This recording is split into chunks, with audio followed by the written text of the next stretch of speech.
All right, we might as well get started. I'll make a couple introductory comments or administrative comments, not so much for the pair of you that have joined me today, but for people that may or may not watch this by recording. So as far as the academic integrity module and the course requirements quiz, 90+% of people have got that completed satisfactorily, perfect in both, so they are able to see the quizzes. There's still a solid 10% of people that have not, some of whom have submitted incorrect elements for the academic integrity module, or they have not scored perfect on the quiz, which is a mark of 22.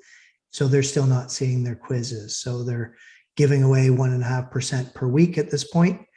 And, that's really unfortunate, but that's on them for not following the guidelines of the course.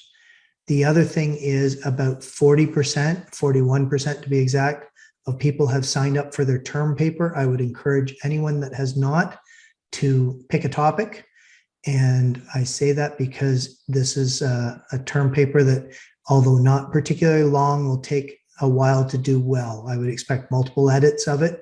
And if I was getting prepared for it for the term, I would be slowly picking away and figuring out what kind of papers are available for me as far as research in order to build a good argument or a good response.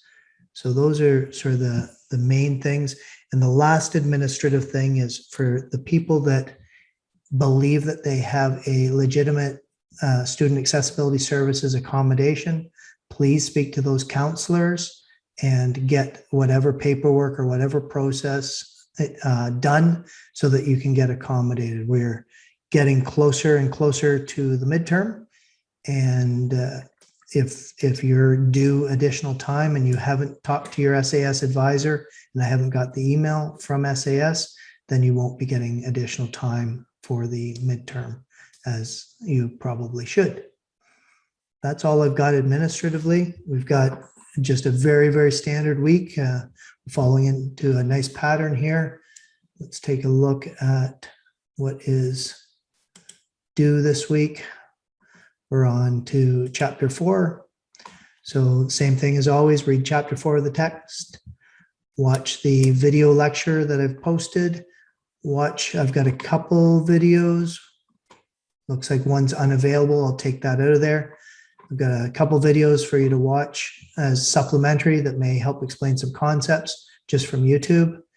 And do your chapter 4 quiz by Friday, as always. There's nothing more beyond that that's required for this week. So I'll say it again. If you can't see your chapter 4 quiz, it means you have not done the academic integrity module successfully and posted a screenshot for me to assess, and or you haven't done the course requirements quiz and got 22 out of 22.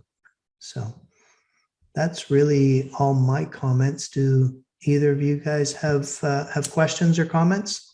What chapters is the midterm cover? 1 to 5, right? 1 to 5 is correct. So the midterm covers 1 to 5.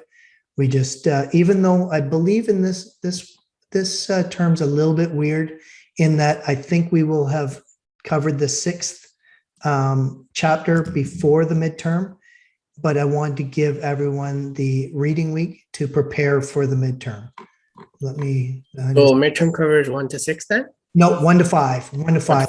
Even though we will have done, I'm just so week 6 is the week before the reading break, and that's the week that we cover chapter 6 in the test, but in the text.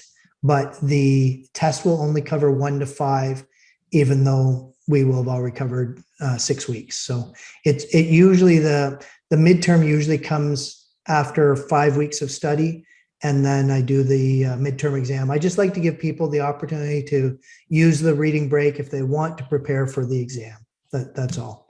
So I schedule it the week after the after the reading break. So the reading break will also contain chapter 6. The reading break, you will have already finished chapter 6, and then there'll be nothing assigned in the reading week, so you can prepare, and you have till the following Tuesday after the reading break to write the midterm. The midterm will be on the Tuesday when you come back from reading break, but it will Okay. only cover 1 to 5, chapters 1 to 5. Okay, got it. So reading. All right. Thank you. It's just a little weird this year. I've not encountered, well, in fairness, I think this is the first time I've taught this in the fall term. So in winter terms and spring terms, we always get 5 chapters done, have a reading break, do the midterm, and then go on with chapter 6. But I didn't want to change. I still only want to cover half the course, so the first 5 chapters. Okay, can you do an announcement for that? I know I will forget. I don't know about other people, but I know I'll forget about the chapter 6. So could you do an announcement? Just saying that the exam, the midterm exam, only covers chapters 1 to 5. Is that what you're saying? Yeah, and like Yeah. in a reminder for the Yeah, chapter 6 is due before. Yeah, well, it'll be just your regular. It's just your regular week. It's just like any other week. It just happens to be the week before reading week. So Oh, okay. it'll Thank be you. just normal, 100% normal. That's only 2 weeks away from now. Got it. Okay, so reading week's 3 weeks away from now. All right.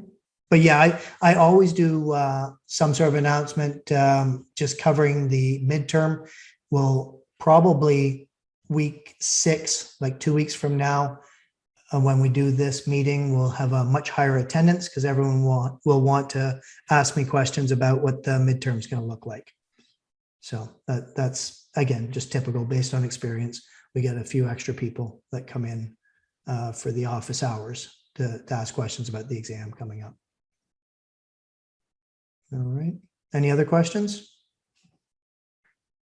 That's it from me. I don't know if the Okay. Yeah, I have no question this week. Excellent. One more about the the essay part. Like, Yes. I think you said that the minimum citation it should be 25, right? At least 25 different source or No, 10, just 10. 10. Just Oh, 10. Yeah. okay, got it. You're confusing me with someone even meaner than I am.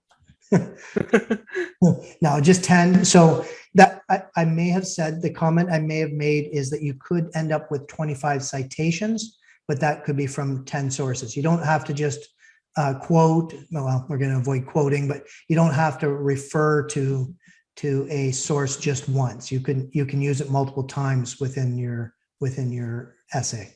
Okay. So you might end up with 25 citations, but your reference list may only be 10 sources. Yeah, I see. Okay. Yeah, thank you. Yeah, you're welcome. And again, I've said it before, and this isn't directed towards the 2 of you that are attending this, but if I was doing it, I would write, I would just write and write and write. And maybe that comes out to 2,300 words or whatever. And then I would take from there and I would cut it back and get rid of the fluff and the unnecessary stuff and get it back to the 1,500 words. It's you don't want it to go on too long, and you don't want to only have 1,000 words of content and try and fool me with 500 words that don't mean anything, because it ruins your content. So I would write it, and I tend to be way too verbose in my first initial draft.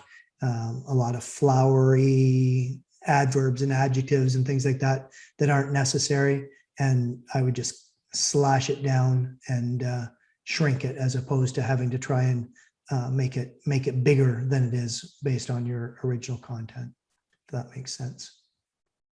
Yeah. Okay. Yeah, it makes sense. Yeah, thank you. You're very welcome. Okay, guys, I'm good. If you guys are good, I will see you guys in a week. Okay, see you. Have a good Okay. day. Take care. Goodbye. Have a good day. Take care, guys. Bye-bye.